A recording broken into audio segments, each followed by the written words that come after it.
अस्सलाम वालेकुम, नमस्कार, आदाब, सत श्री अकाल। मैं हूं आपके साथ नबील अख्तर और इस वक्त आप देख रहे हैं नबील अख्तर न्यूज़। नगीना में किसानों ने दवाइयों से भरी एक ट्राली को पकड़ लिया। बताया जा रहा है कि उसमें कीटनाशक दवाइयां भरी हुई थीं।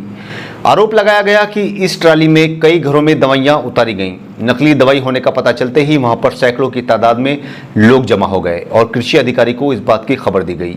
मौके पर पहुंचे कृषि अधिकारी ने ट्रैक्टर ट्राली को अपने कब्जे में ले लिया।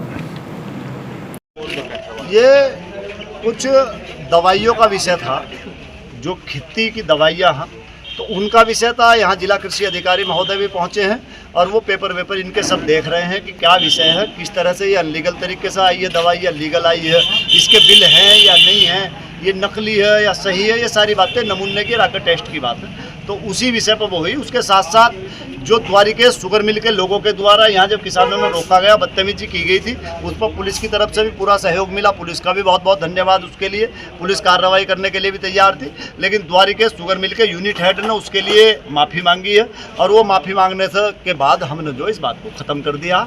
दवाइयों का जो विषय वो जिला कृषि अधिकारी यहाँ वो अच्छा भाई, जाँच में दवाई अगर जो नकली पाई गई, अनलीगल पाई गई, तो फिर आगे क्या कार्रवाई? वो कृषि अधिकारी कार्रवाई करेंगे। कृषि अधिकारी, जिला कृषि अधिकारी उसके लिए नॉमिनेट है, वो जिला कृषि अधिकारी कार्रवाई करेंगे। दवाई कैसी है, कैसी नहीं है, क्या है क्या नहीं है, उसके मानक क्या हैं, उस बारे में जिला कृषि अधिकारी ही देखें। अभी क्षेत्र के किसान बता रहे थे हमने कई दफ़े दवाई लगा दी लेकिन उसका कोई रिजल्ट नहीं निकल रहा। देखो, ये आज भी जो विषय हुआ, ये विषय इसलिए हुआ कि इफ्को जैसी ब्रांडेड कंपनी, राजस्थान के जो मंत्री हैं, तो राजस्थान के मंत्री महोदय ने खुद ने वो दवाइयाँ पकड़ी, नकलियाँ बनती हुई पंजाब और राजस्थान में वो पकड़ी गई। और ये भी एक अखबार में छपी कि उत्तर प्रदेश के अंदर उन दवाइयों की सप्लाई हुई है। तो किसान भाइयों से भी हमारा ये अनुरोध है कि सब किसान भाई सचेत रहें, कम से कम हॉलमार्क और उस पर दवाई के पैकेट पर बार कोड है या नहीं है, और वो किस कंपनी की दवाई है। बिना बार कोड वाली दवाइयाँ नकली हैं।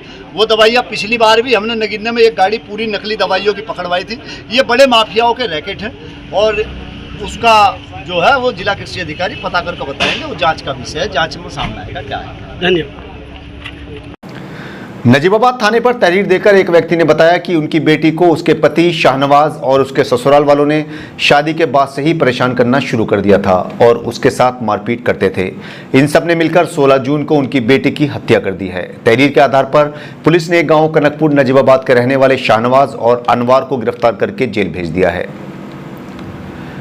नागल थाने पर ब्रजेश्वर देवी निवासी गांव चंदोक ने तहरीर देते हुए बताया कि महेश और अन्नू नाम के लड़कों ने उनके बेटे के साथ मारपीट की है और उसे बुरी तरह से जख्मी कर दिया है। तहरीर के आधार पर पुलिस ने गांव बरकातपुर के रहने वाले महेश और गांव नागल जट के रहने वाले अन्नू को गिरफ्तार कर लिया है। चांदपुर थाने पर तहसीन निवासी मोहल्ला शाहचंदन चांदपुर ने तहरीर देकर बताया कि दानिश, मोनिश, अरमान, इंतजार, इफ्तिखार, अजीम, सईद और जुबैर ने उनके और उनके बेटे अरशद और अफजाल के साथ मारपीट की और उन्हें जान से मारने की धमकी भी दी। तहरीर के आधार पर पुलिस ने मोहल्ला शाहचंदन के रहने वाले अरमान और अजीम को गिरफ्तार कर लिया है और बाकी फरार लोगों की पुलिस तलाश कर रही है। किरतपुर थाने पर गांव इससेपुर किरतपुर के रहने वाले वाजिद ने तहरीर दी कि रिहान और 2 अज्ञात लोगों ने उसकी दुकान पर आकर उसके साथ गाली गलौज करते हुए मारपीट की और उसके ऊपर चाकू से वार कर दिया और उसकी दुकान में तोड़फोड़ भी की। तहरीर के आधार पर पुलिस ने मोहल्ला बुद्दूपाड़ा किरतपुर के रहने वाले रिहान को गिरफ्तार कर लिया है। तो ये थी बिजनौर की आज की कुछ खास खबरें। कल आपसे फिर मुलाकात होगी बिजनौर शहर की कुछ खास खबरों के साथ। तब तक अपना और अपने परिवार का अच्छी तरह से ख्याल रखिए और बिजनौर की हर खबर जानने के लिए देखते रहिए नबील अख्तर न्यूज़। जय हिंद।